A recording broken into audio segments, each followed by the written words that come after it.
Salam Skapsa bisa santun menuju prestasi dalam kompetensi.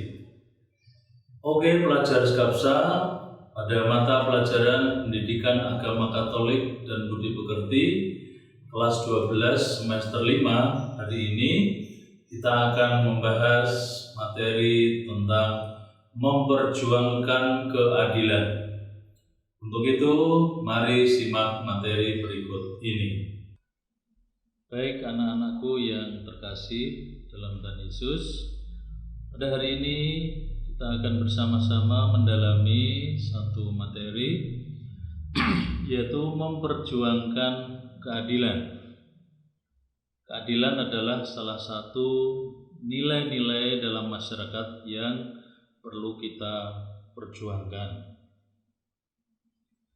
Tujuan pembelajaran yang akan kita capai adalah dengan menggunakan model discovery learning. Setelah mengikuti proses pembelajaran melalui ceramah, tanya jawab, sharing, si peserta didik dapat menjelaskan nilai-nilai keadilan sesuai dengan ajaran Yesus Kristus dengan benar. Menerapkan nilai-nilai keadilan sesuai dengan ajaran Yesus Kristus dengan benar. 3. Mempertanggungjawabkan nilai-nilai keadilan sesuai dengan ajaran Yesus Kristus.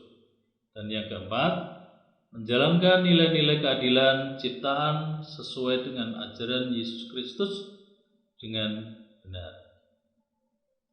Adapun materi pembelajaran yang akan kita dalami bersama adalah arti nilai-nilai keadilan sesuai dengan ajaran Yesus Kristus. Kisah-kisah pejuang keadilan sesuai dengan ajaran Yesus. Dan yang ketiga, dasar perjuangan menegakkan nilai keadilan. Namun sebelum kita melanjutkan pembelajaran ini, mari saya mengajak anak-anak sekalian untuk hening sejenak. Kita akan mohon bimbingan Tuhan agar kegiatan pembelajaran ini dapat berjalan dengan lancar seturut dengan kehendak-Nya. Kita akan awali dengan doa pembukaan. Mari kita hening sejenak. Dalam nama Bapa dan Putra dan Roh Kudus. Amin. Ya Bapa, sumber keselamatan hidup kami, pujian dan syukur kami haturkan kepadamu. Tugas untuk memperjuangkan keadilan merupakan tugas semua orang, karena panggilan untuk itu diukir oleh Allah dalam hati nurani setiap orang. Kita semua dan juga semua orang dipanggil untuk memberikan teladan hidup kepada dunia, untuk mencintai dan menghargai sesama, khususnya orang kecil, miskin, tertekan, menderita, terabaikan, tersisih, dan yang tersingkir dalam masyarakat. Mampukanlah kami membuka hati, budi, dan pikiran kami dalam pertemuan ini, agar selanjutnya dapat hidup sebagai pejuang keadilan. Demi Kristus Tuhan dan pengantara kami. Amin. Dalam nama Bapa dan Putra dan Roh Kudus. Amin. Anak-anakku sekalian yang terkasih, saya mengajak anak-anak semua untuk melihat atau mencermati sekaligus membaca cerita bergambar yang berjudul Tanah Kami. Ini ada gambar dan juga ada ceritanya. Maka akan coba saya bacakan cerita ini dan anak-anak juga bisa memperhatikan. Judulnya Tanah Kami. Dalam sebuah ruang pertemuan di kecamatan,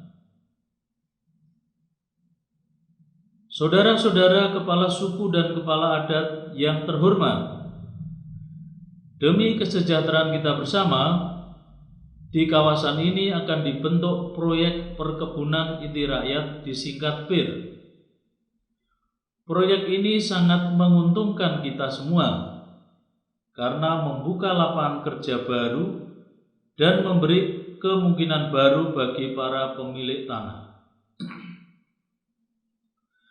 Dalam perjalanan pulang, ada percakapan antara Lasa dan Bote.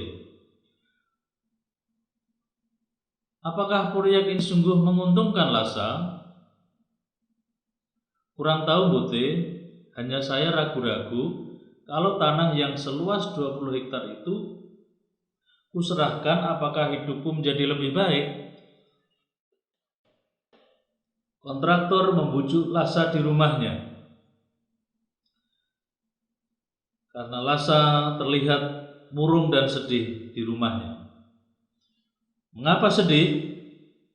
3 tahun lagi engkau kan memperoleh ganti tanah 2 hektar berupa kebun kelapa sawit, dan kebun itu jauh lebih menguntungkan dari tanah 20 hektar milikmu yang kau serahkan itu.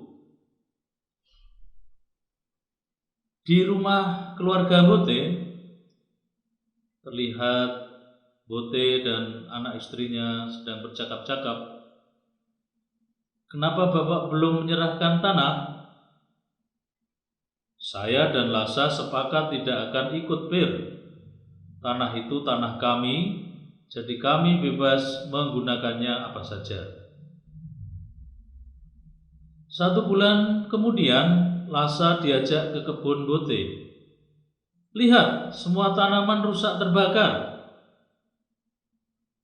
Persis yang terjadi di tanahku. Apakah ini karena kita menolak ikut PIR? Kalau demikian, kita mengalah. Kita serahkan tanah kita. Mungkin ini lebih baik, sebab dalam aturan dikatakan kita harus menyerahkan tanah secara sukarela. Ini memang aneh, sukarela tapi harus. Beberapa waktu kemudian, beratus-ratus hektar tanah di daerah itu menjadi perkebunan kelapa sawit. Keluarga Bote sekarang, kita lihat anaknya berkata, Pak, makan. Sabar ya nak, nanti Bapak mencari ubi di hutan. Kalau aku dulu tidak menyerahkan tanah, mungkin masih ada yang bisa ditanam dan dimakan. Tapi sekarang aku harus hidup dari gaji sebagai buruh perkebunan. Sudah hampir 2 tahun kita belum mendapat sertifikat tanah perkebunan dan uang santunan. Aku sangsi, apakah kita akan bisa menikmati proyek kelapa sawit ini? Apakah tanah kami nanti akan kembali seperti yang dijanjikan?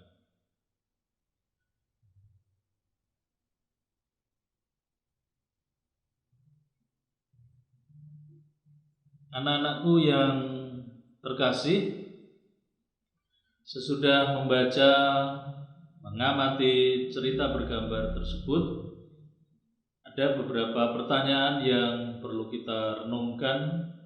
Nanti akan kita jawab bersama. Yang pertama, bagaimana kesan dan perasaanmu sesudah mengamati cerita bergambar yang berjudul Tanah Kami? Coba sebutkanlah kasus-kasus lain yang mirip dengan kisah tersebut. Dalam kasus-kasus itu, siapa yang menindas dan siapa yang ditindas atau menjadi korban? Mengapa sering terjadi ketidakadilan? Sekarang marilah kita lihat bersama untuk menjawab beberapa pertanyaan tadi. Kasus-kasus ketidakadilan. Dalam sejarah bangsa kita, sejak zaman feodal, penjajahan Belanda, pendudukan Jepang, kemudian pada zaman demokrasi terpimpin dan rezim Orde Baru, rakyat kecil sering mengalami perlakuan yang tidak adil. Pada zaman reformasi ini pun, perlakuan tidak adil itu tetap berlangsung.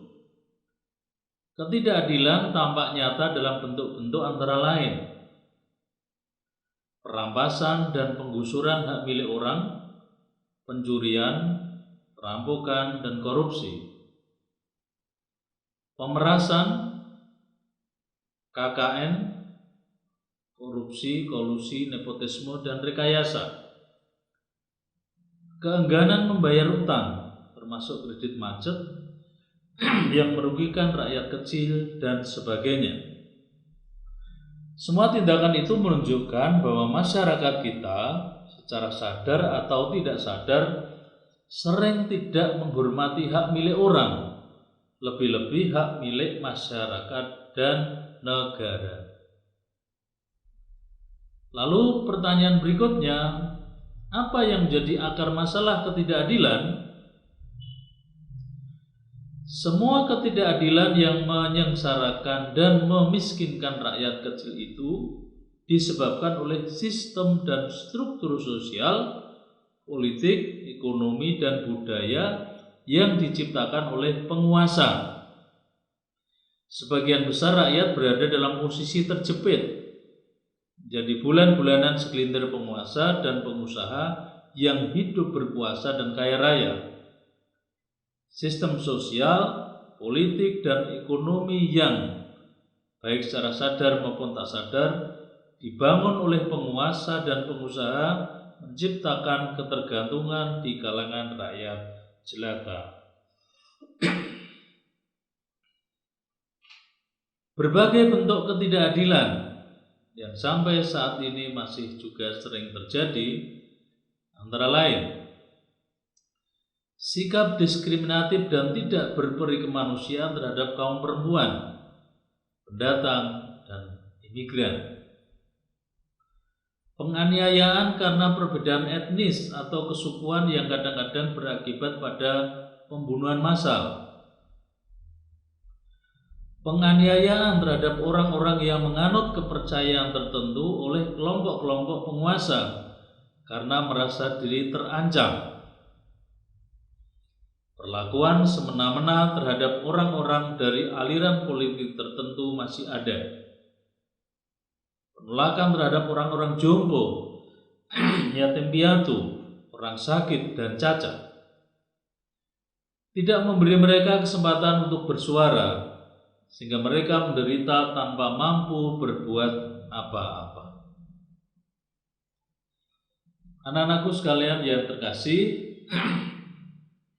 bagaimana yang dikatakan dalam kitab suci tentang ketidakadilan, maka saya mengajak anak-anak sekalian untuk membaca kitab suci, dan bagi anak-anak yang membawa kitab suci bisa dibuka.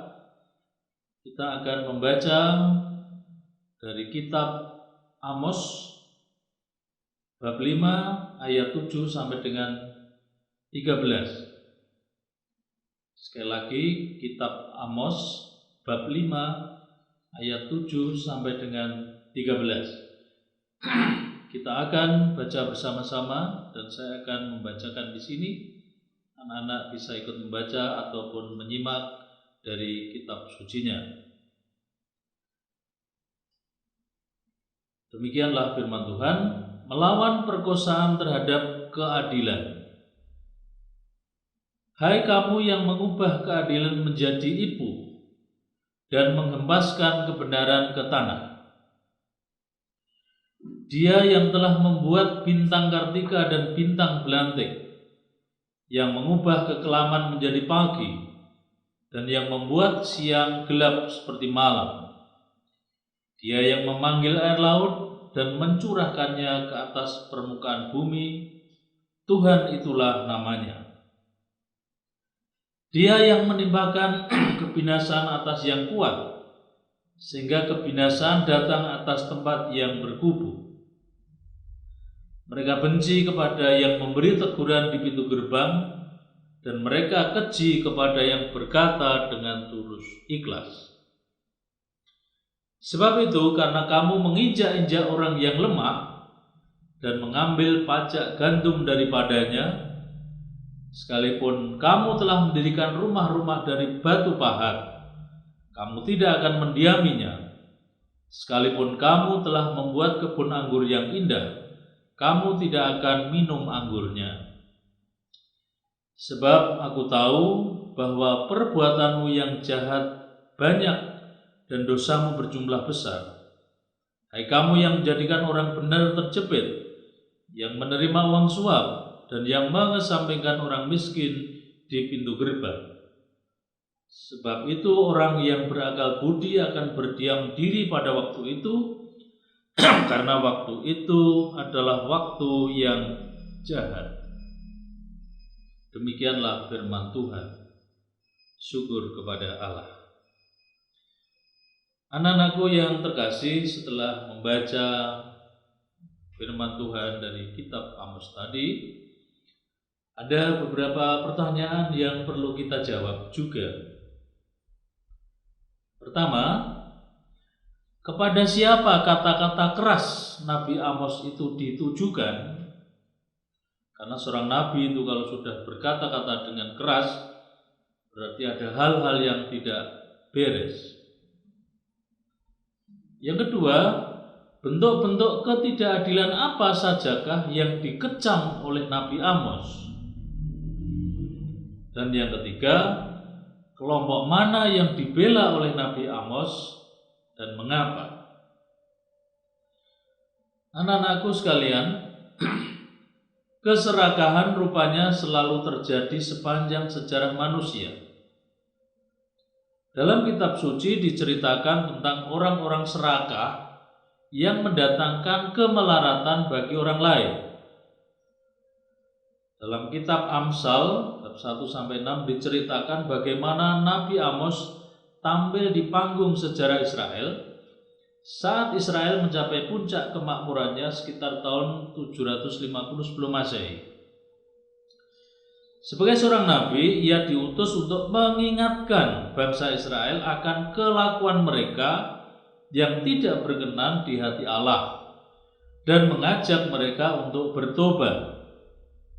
Mereka harus membenci yang jahat untuk mencintai yang baik dan menegakkan keadilan.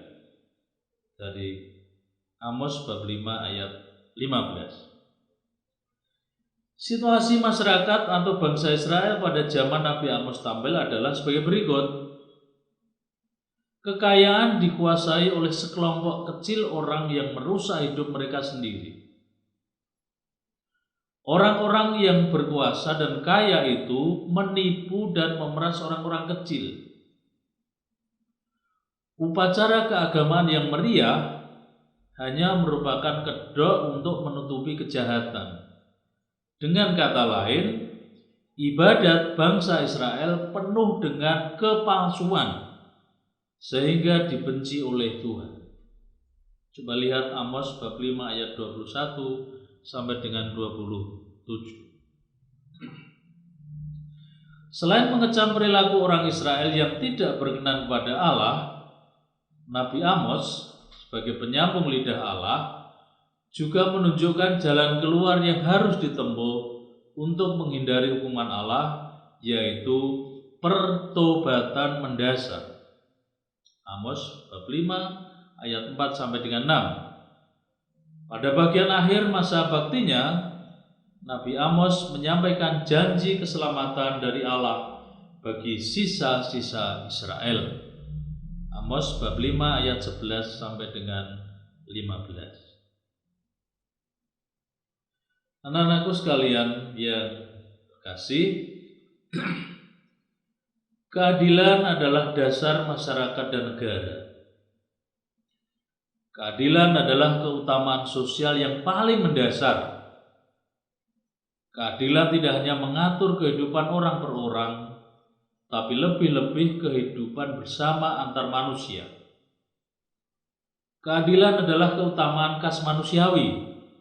Karena dengan sadar dan sengaja, yakni dengan menggunakan akal budi dan kehendak bebasnya, manusia mampu mengakui hak orang lain, bukan hanya karena takut atau beruntung.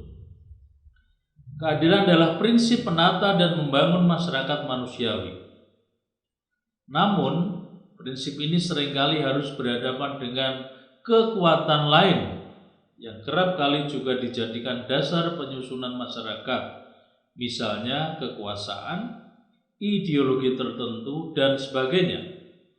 Hal yang terpenting, jika tidak ada keadilan, suatu masyarakat atau negara pasti akan goyah.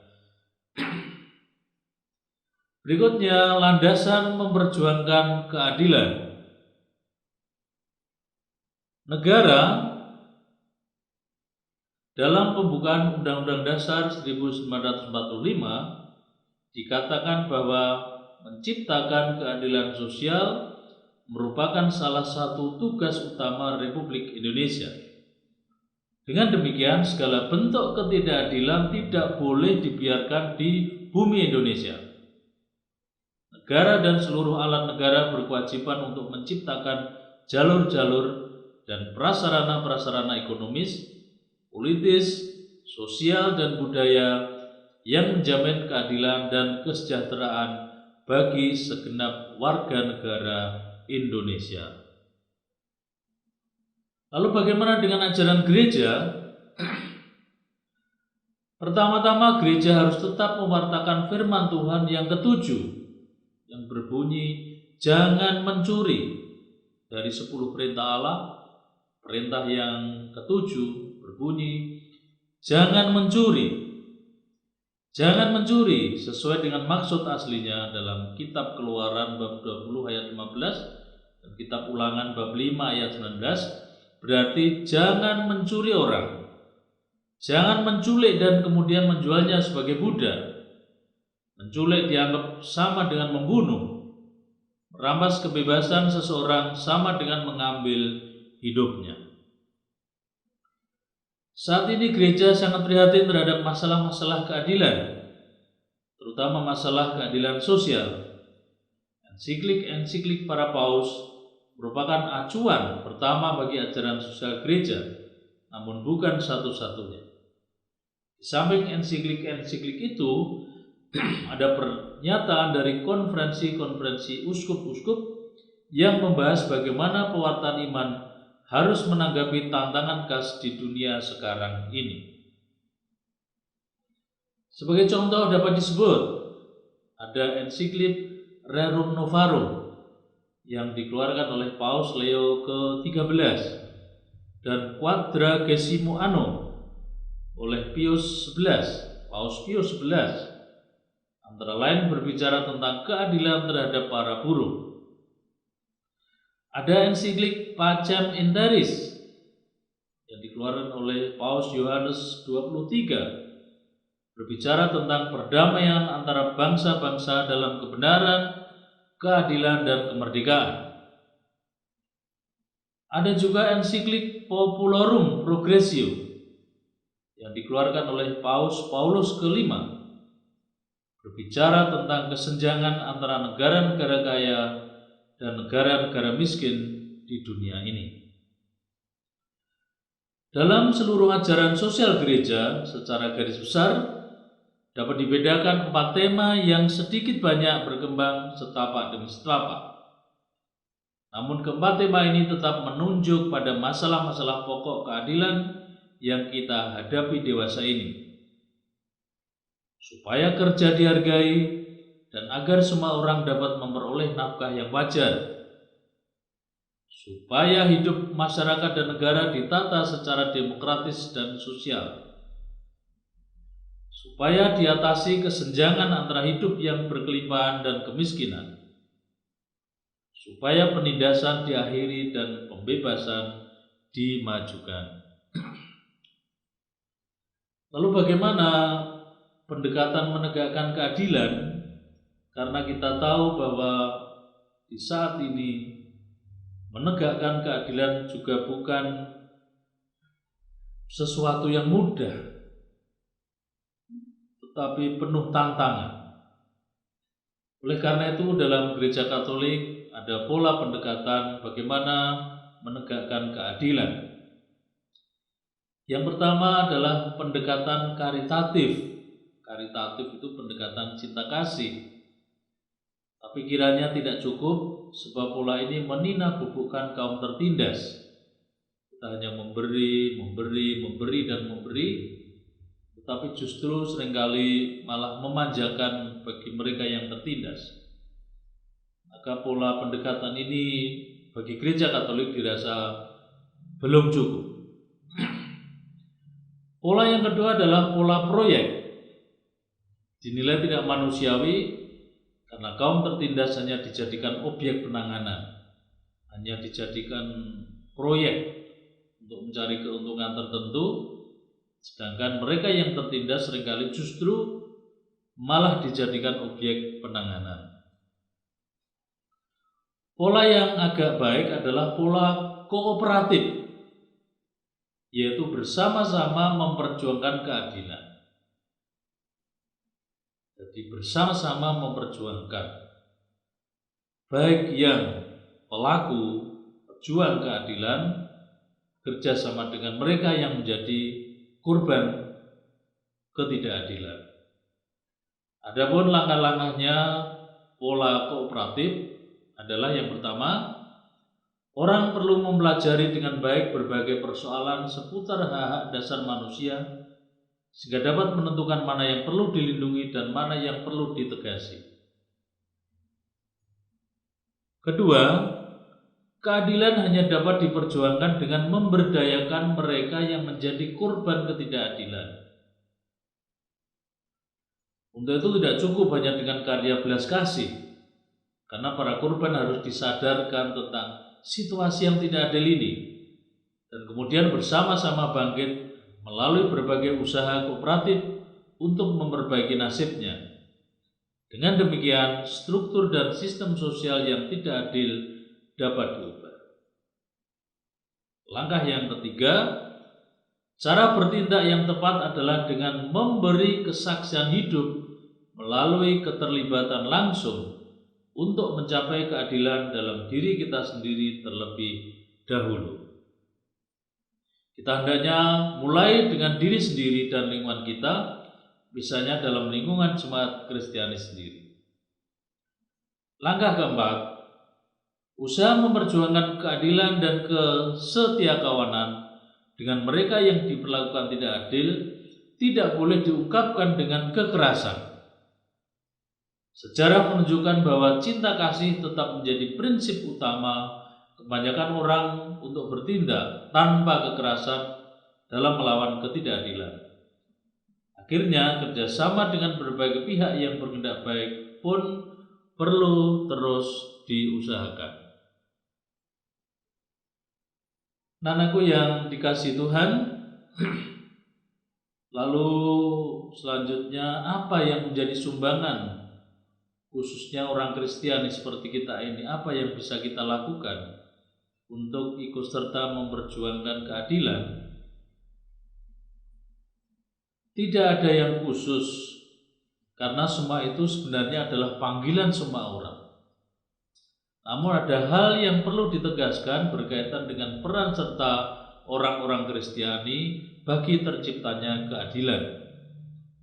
Kehidupan sehari-hari orang Kristiani, orang Katolik, baik kata-kata dan perbuatannya, harus selalu memancarkan kasih Kristus, baik dalam lingkup keluarga, sekolah, masyarakat maupun negara.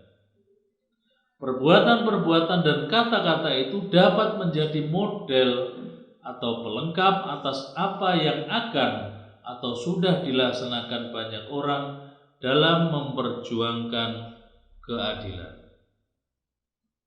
Itulah yang bisa kita lakukan sebagai orang Katolik dalam ikut serta memperjuangkan keadilan.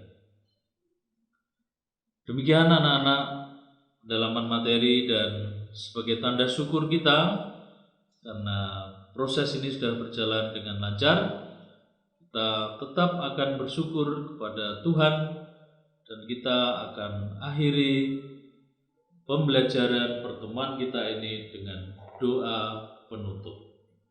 Untuk itu kembali mengajak anak-anak untuk hening sejenak, memusatkan perhatian pada Tuhan dan kita bersyukur kepadanya. Mari kita hening sejenak. Dalam nama Bapa dan Putra dan Roh Kudus. Amin.